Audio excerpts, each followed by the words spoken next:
I would like to speak some more on Intergreen, but there were still any questions, so specifically on challenge and hazards and risks. I'm happy to answer those. You can always see me afterwards or call me or email me after the presentation as well. I'm going to put it here, just turn the lights back on so we can see it all. Some of you may have received the email this morning. I did leave off a sleeping mat from the list. So I'll start with that. Sleeping mats, there are a few different styles. These two are the most common and certainly two of the better ones. There are the Thermarest style mats, which are self-inflating air mattresses which do have a foam inside them. These are the ones that have the valve to keep the air inside. The typical air mattress that will inflate to about this big is going to be too big for our tents. We can't fit 3 air mattresses into one of our tents. So that's why a Thermarest style mat is the air mattress of choice. Otherwise there are also foamies. Foamies they're actually warmer than Thermarests. I can argue with people if they don't believe me, but there's science behind it. They're warmer. They're not as comfortable because they don't have that same air, air space, but they are what's known as closed cell foam mattresses. So they're actually a collection of small little air bubbles all through here, which is one of the reasons why they're so warm. Foamies are available for about $13.50 from MEC, and these mats the Thermarest style ones start at $45. Like was mentioned in the email, it's not something that you necessarily have to buy. You might find that you have a family member or a friend who has a mat like this. Also, yoga mats work too. Yoga mats are a little thinner, so that's why foamy is preferable, but a yoga mat will certainly work. Yep. I was just going to say, they are important because not only do you not want to sleep on a little rock that's going to poke you in the back all night, because that's really not fun, but they do keep you warm, they insulate you from the ground, and if you sleep on the ground, chances are a lot of your heat gets sucked out of your back, and you're going to be quite a bit colder no matter how warm your sleeping bag is. Yeah, the ground is a huge heater, so they're essential. I don't have a list in front of me, but I thought that I would just go through bit by bit. Actually, I'll just grab a list. Sure. That'll make more sense. So, first up we have the warm sleeping bag. There are down sleeping bags and there are synthetic sleeping bags. I wouldn't put a vote in for one over the other. Just depends on if you're looking at longevity and all these other different things. But whether a sleeping bag is down or synthetic, as long as it's warm. And you can often tell how warm a sleeping bag is by how thick it is. It is a very good way of telling. The Canadian Tire $20 sleeping bags won't really cut it. But once again, if you don't have a sleeping bag that you think might be warm enough, it's something that you could talk to friends and family about, see if there's one you can borrow. If you're not sure about the bag that you have, I'm quite happy to have a chat with you about that.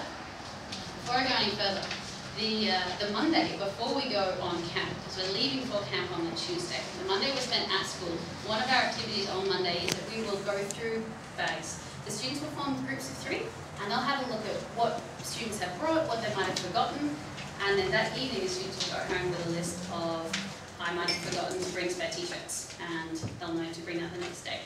We'll also have a quick check at sleeping bags. Just so you know, I will be bringing a few spares, in case we find that at the time, a sleeping bag just wasn't quite cutting it. Pillow is optional. I personally like to bring, my own jacket, and then you can choose to stuff it into the sleeve, or you can bundle it up. You can put it into the bag that your sleeping bag came in, along with some other clothes, and makes quite a satisfactory pillow. Warm jackets and fleeces. We live in Canada, and I must admit as an Australian coming here, I think that you probably know more about warm jackets than I do. Rainwear is one sticky point that we often have. What I'd like to point out is that the jackets that sports teams will often present, this is a school sports jacket, these are known as water resistant. If you dunk it in a bucket of water, it'll soak it up. But if it rains lightly, it works great. What we really need though is a waterproof jacket, which do come in many different styles. There are, if you see people who are working on the whale watching tours, they tend to wear the vinyl style. This is a Hydronaut, which is similar to Gore-Tex. There's lots of different brand names out there as well. This is a jacket that I have bought at a camping store, and it is designed as waterproof. A ski jacket, 99% of the time, ski jackets are the waterproof style as well. So ski jackets are good. You can have one where the jacket zips out of the lining. It's a bit more versatile because it means that if it's not cold enough to need the jacket, then you can still use the waterproof section. But once again, that's something you can see what you have, and if you need to borrow from a friend or a family, yep. Is a poncho? Ponchos are great. Yeah, ponchos are actually really good because they can cover a backpack. Students wearing that, yeah, they double up as a lot of different things.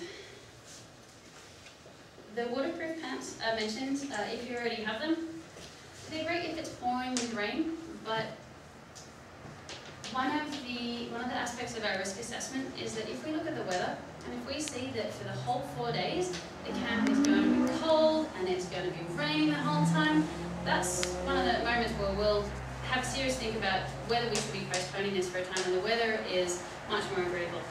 And along those same lines, waterproof pants are great for terrible weather.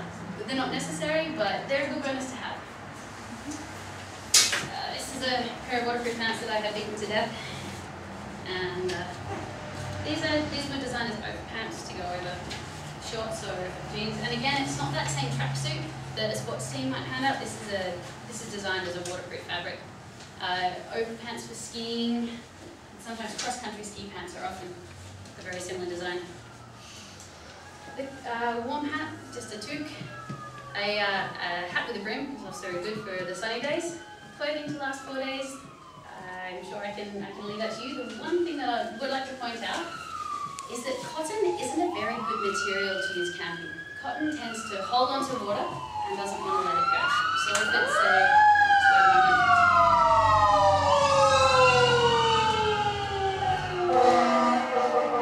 So if it's a cold day and someone's wearing all cotton, they're going to stay cold and they'll be colder than everyone else. What I have here is, this isn't like any synthetics.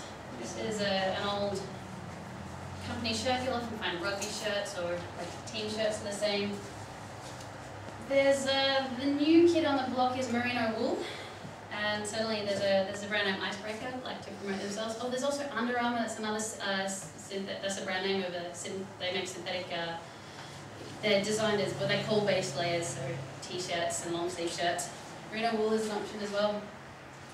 For shorts, soccer shorts, sport shorts, they tend to all be synthetic as well. They're really good to have. Next up we had a change of clothes that will get wet. That can be a part of the t-shirts, shorts and the clothing to last 4 days.